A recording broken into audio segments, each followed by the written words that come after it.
जिंदगी की राहों में रंज गम के मेले हैं।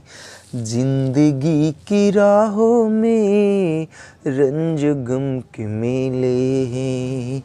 भीड़ है कयामत की, भीड़ है कयामत की, भीड़ है कयामत की, और हम अकेले हैं, और हम अकेले हैं, और हम अकेले हैं। जिंदगी की राहों में रंज गम के मेले हैं। जय हिंद साथियों, मैं अपने इस वीडियो में आपका पुनः स्वागत करता हूं। दोस्तों, आज हम लोग बात करने वाले हैं बोर्ड एग्ज़ाम 2026 से रिलेटेड।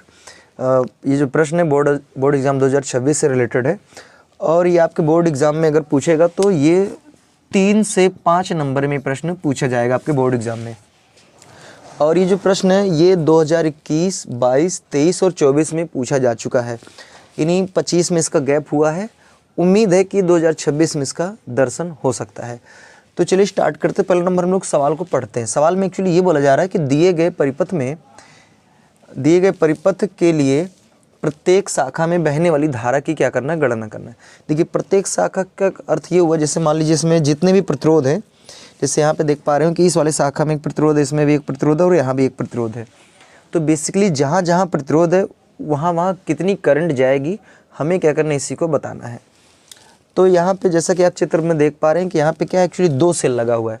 तो आप लोगों को एक बात दिमाग में रखना है, जैसे जब आपको सर्किट थोड़ा सा क्या हो, कठिन दिखे, जिसमें आपको एक से अधिक सेल दिखना स्टार्ट हो जाए, तो तुरंत वहाँ पे आपको किरचॉफ के द्वितीय नियम को याद रखना है।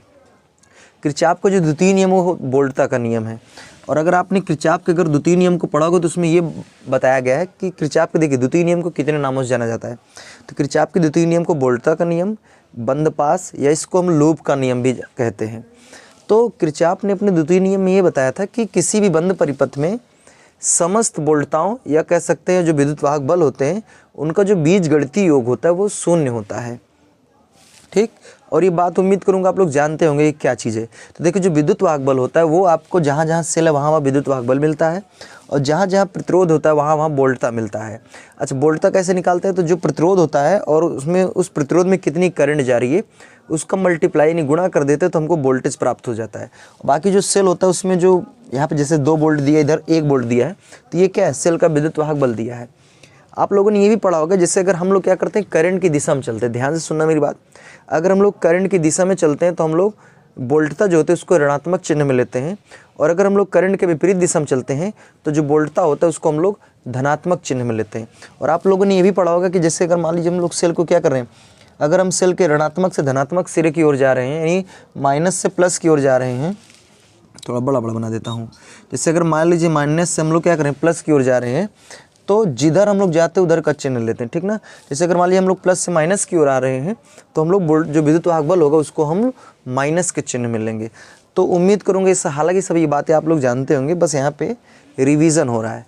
तो चलिए स्टार्ट करते हैं। सबसे पहले नंबर हम लोग यहाँ पे नामकरण कर लेते हैं। देखिए, यहाँ पे ये पहले से ऑलरेडी चित्र में बना हुआ है कि इसमें क्या हो रहा है, ये जो सेल है 2 वोल्ट, यहाँ से करंट निकल रही I1, 1 वोल्ट का जो सेल है इससे निकल रही है करंट I2, और देखिए यहाँ से I2 निकल रही है, इधर से I1 आ रही है, और ये I1 I2 दोनों यहाँ पे क्या हो रही है, मिल रही हैं। और आपने पढ़ा होगा किरचॉफ का प्रथम नियम। किरचॉफ ने अपने प्रथम नियम में ये बताया था कि किसी संधि की ओर आने वाली जो धाराओं का जोड़ होता है वो होता है संधि से दूर जाने वाली धाराओं के जोड़। अर्थात कहने का अर्थ हम यहाँ से ये बोल सकते हैं कि जो यहाँ पे I3 है, यानी जो ये करंट है, ये इन दोनों करंट यानी I1 और I2 इनके जोड़ के क्या होगी, बराबर होगी। ठीक, उम्मीद करूंगा हमारी बात आपको समझ में आए, क्योंकि किरचॉफ ने अपने प्रथम नियम ये बताया था कि किसी संधि की ओर आने वाली धाराओं का जो जोड़ होता है वो बराबर होता है जाने वाली धाराओं का जोड़। तो हालांकि यहाँ पे आने वाली 2 धाराएं और जाने वाली केवल 1 धारा है, तो ये जो दोनों धाराओं का जोड़ है वो इस धारा के क्या होगे, इस धारा के मान के बराबर होगा। तो अर्थात हम यहाँ से बोल सकते हैं कि जो I3 है वो I1 और I2 के जोड़ के क्या होगी, बराबर होगी। अब यहाँ से हम नामकरण कर लेते हैं। जैसे यहाँ पे इस संधि का मैंने नाम रख दिया A, यहाँ पे हमने B रख दिया, यहाँ पे हमने C रख दिया, और यहाँ पे हमने क्या रख दिया, D। और आप लोगों ने पढ़ा होगा लूप। लूप क्या होता है? लूप की परिभाषा ये है किसी भी परिपथ में जो छोटा घेरा होता है, इन किसी भी परिपथ में, किसी भी विद्युत परिपथ में जो छोटे छोटे घेरे होते हैं, बेसिकली उन्हीं घेरों को हम लोग लूप के नाम से जानते हैं। तो अगर यहाँ पे हम बात करें घेरों की, तो देखिए एक घेरा बन रहा है ABCA, एक घेरा ये हुआ, फिर ACD और A, एक घेरा, यानी कहने का मतलब यहाँ पे दो छोटे छोटे घेरे हैं और इन्हीं घेरों को बेसिकली हम लोग लूप के नाम से जानते हैं। तो चलिए स्टार्ट करते हैं। सबसे पहले हम लोग बात करेंगे लूप, जो घेरा होगा हमारा वो होगा ABCA। तो यहाँ लिखेंगे, देखिए लूप लिखिए या बंद पास लिख सकते हैं, चलिए हम लूप लिख रहे हैं, तो लिखेंगे लूप ABCA। एक बात समझिए, जहाँ से आप चलते हैं वहीं पे आपको जाना होता है, क्योंकि देखिए अगर कोई चीज़ को हमको बंद करना है, तो जैसे मान लीजिए, समझो कि मान लीजिए मैं यहाँ से स्टार्ट किया कोई चीज़ और यहाँ पे आके ख़त्म कर दिया, तो ये तो बंद कहाँ है, ये खुला है। लेकिन जहाँ से आप स्टार्ट करिए फिर वहीं पे अगर आप आते हैं, तब जाके वो चीज़ क्या होती है, बंद होती है। तो आपको एक बात ध्यान देनी है, जैसे अगर हमने A से स्टार्ट किया तो हम A पे ही आएंगे, ठीक ना, तभी जाके हमारा क्या हो जाएगा, लूप बंद माना जाएगा, ठीक ना। तो चलिए ठीक है, यहाँ पे समझते हैं। तो लूप ABCA में, ठीक ना, चलिए तो हम लोग पहले चलेंगे A से B की तरफ। देखिए हम लोग A से B की तरफ चलेंगे, तो यहाँ पे सबसे पहले हम लोग को क्या मिला, एक सेल मिला। हम लोग माइनस से प्लस की ओर जा रहे हैं, तो यहाँ पे हम लोग लेंगे प्लस का 2 वोल्ट, ठीक। उसके बाद हम लोग B से किधर आ रहे हैं, C की तरफ। देखिए पहले हम लोग A से B चलेंगे, फिर B से C चलेंगे, फिर C से A चलेंगे। अब देखिए जब हम लोग B से C की तरफ चल रहे हैं, तो देखिए हम लोग B से C की तरफ चल रहे हैं और करंट भी क्या हो रही है, हमारी दिशा में। नहीं, जैसे अगर करंट हम लोग B से C की चल रहे हैं और करंट भी इसी दिशा में आ रही है, यानी करंट क्या हो रही है, हमारी दिशा में है। तो ध्यान देना, अगर करंट हमारी दिशा में रहती है, जिधर हम चलते हैं, अगर उधर करंट चल रही है तो माइनस का चिन्ह लेना है, ध्यान देना है। तो यहाँ हो गया ऋणात्मक चिन्ह। अब देखिए इसमें करंट कितनी है, I1, और यहाँ का प्रतिरोध कितना है, वही 1, तो 1 × I1, ठीक, 1 × I1। अब उसके बाद हम लोग चलो B से C पे आ गए, क्योंकि इसके बाद ना तुमको कोई और प्रतिरोध मिल रहा है, ना तो विद्युत वाहक मतलब सेल मिल रहा है। अब हम लोग किधर चलेंगे, C से A की तरफ। देखिए हम लोग C से A की तरफ चल रहे हैं और करंट भी उसी दिशा में जा रही है, ठीक। तो यहाँ ये भी फिर क्या हो जाएगा, माइनस, करंट कितनी है, अच्छा प्रतिरोध कितना है, प्रतिरोध 2 ओम है, और यहाँ पे करंट कितनी है, I3 है। अच्छा उसके बाद हम लोग A पे पहुँच गए।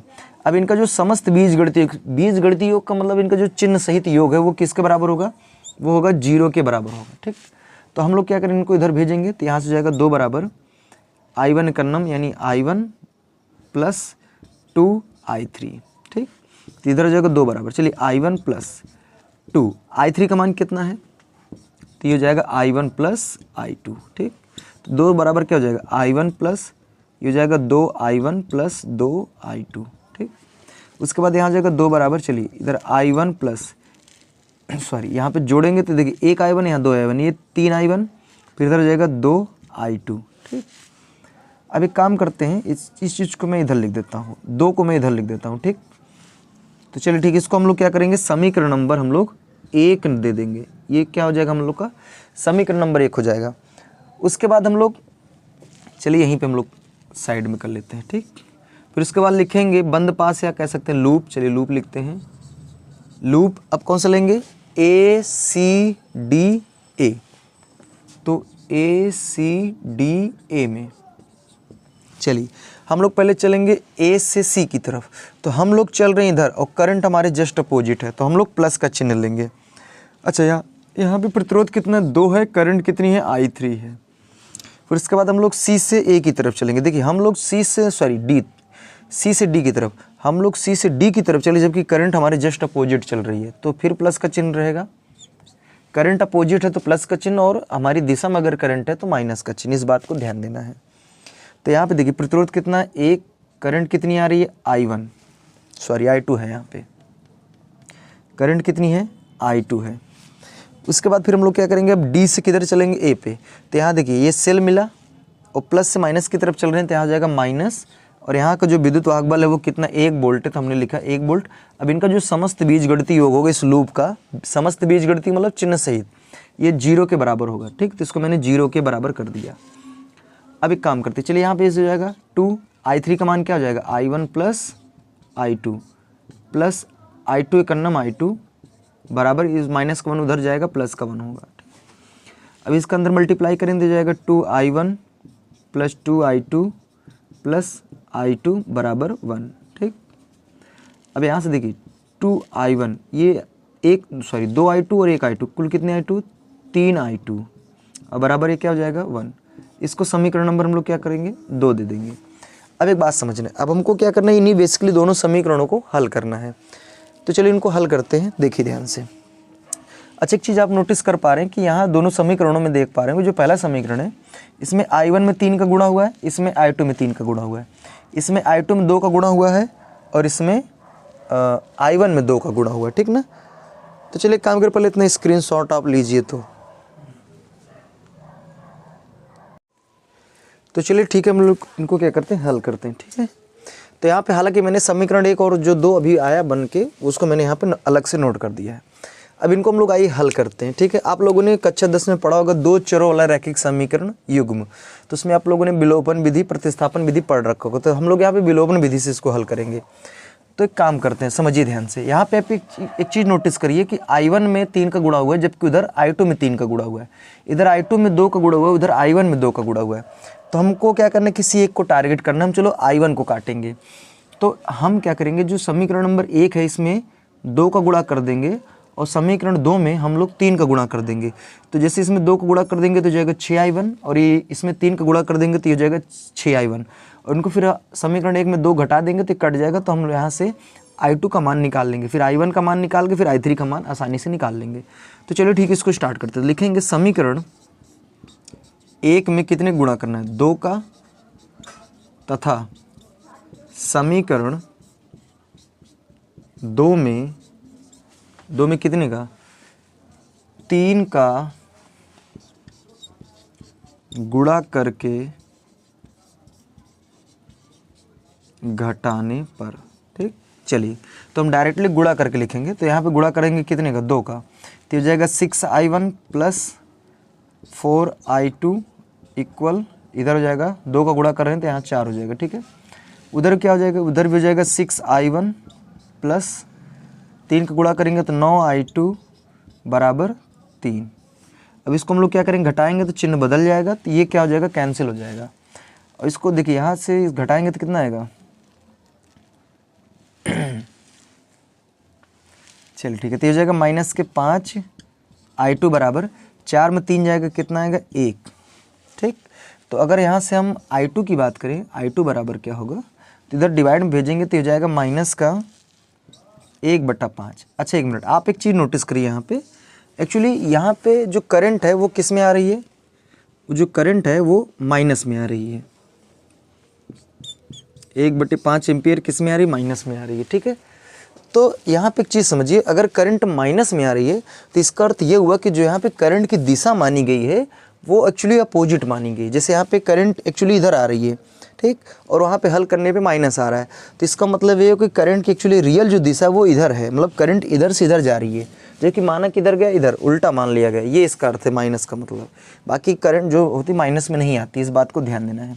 माइनस एक्चुअली ये शो करना चाहता है कि जो करंट की दिशा मानी गई है वो क्या है, अपोजिट मानी गई है, ठीक। उसके बाद अब i2 का मान, चलिए इस समीकरण, चाहे समीकरण नंबर 1 में रखिए चाहे 2 में रखिए, आ जाएगा i1 का मान।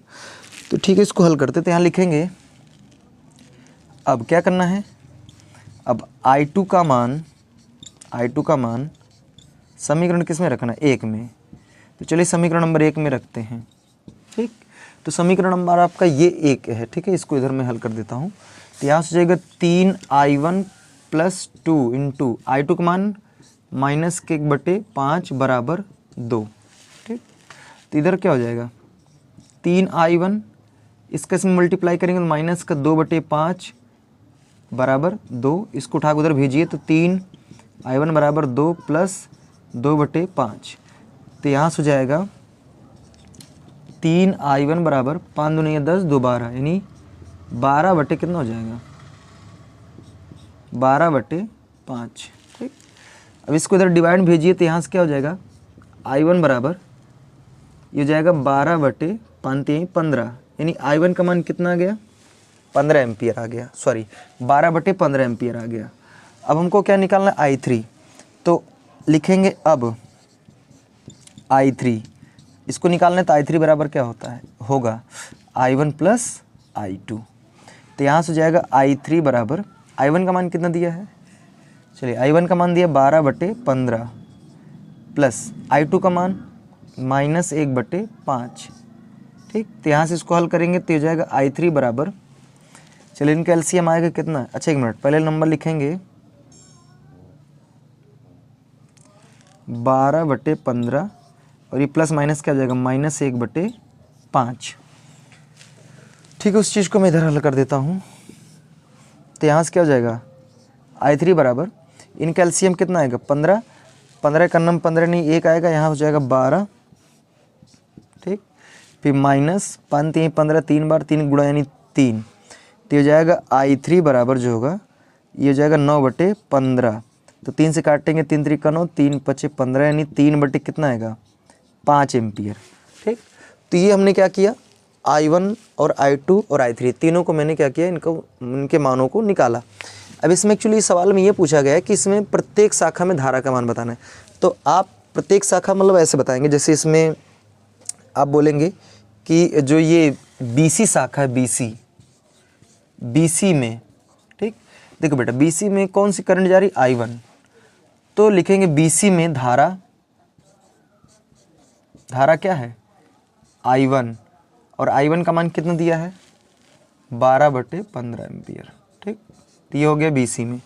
उसी तरीके से फिर ये वाला है, ये क्या है DC या CD कुछ भी बोल सकते, चलिए हमने CD कर दिए। तो CD में धारा क्या हो जाएगा, CD में धारा कितनी है भाई, CD में जो करंट जा रही वो I2 है, तो यहाँ हो जाएगा I2 ये बराबर क्या हो जाएगा -1/5। ठीक, उसके बाद फिर एक शाखा कौन सी है AC, तो फिर यहाँ लिख देंगे लास्ट में AC में धारा, ये AC में धारा क्या है I3 है, तो I3 बराबर कितना आ रहा है 3/5 एम्पियर। तो हालांकि थोड़ा सा इसमें इधर उधर लिखने में हो गया है, बाकी इधर समझिए, आपको मैं बता दे रहा हूँ नोट कैसे करना है। जब समीकरण नंबर 1 2 आप हल करेंगे तो इसको नोट करने के बाद यहाँ तक आएंगे, हल करेंगे, फिर उसके बाद आपको क्या करना है I3 को निकालना है, तो इसको हल करेंगे।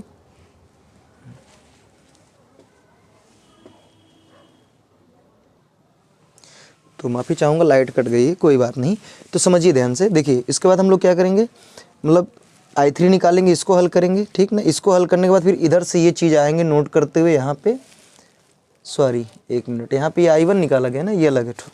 देखिए I3 इसको हल करेंगे, फिर उसके बाद बगल में जस्ट ये है, इसको हल करेंगे, फिर यहाँ के बाद फिर आपको इधर आना है, ठीक ना, इसको हल करना है। फिर जब आपको सब अलग अलग निकल जाएगा, फिर आपको ये जो चीज़ मैंने यहाँ पे इतना साइड में कर दिया नोट, ये चीज़ आप देख पा रहे हैं, ठीक, ये चीज़ है। देखिए यहाँ पे जैसे इसमें एक्चुअली बोला था ना कि प्रत्येक शाखा में अलग अलग धारा बताइए, तो इसीलिए मैंने अलग अलग, जैसे BC में क्या है, फिर CD में क्या है, फिर AC में क्या है, तो अलग अलग धारा को मैंने क्या किया मेंशन कर दिया। हो सकता है आपको कम दिख रहा हो, तो इसकी जो क्वालिटी आप लोग वीडियो अपनी बढ़ा लीजिए, आपको सब दिखेगा। उम्मीद करूँगा आपको मेरी बात समझ में आ गई होगी। दीजिए इजाज़त, जय हिंद।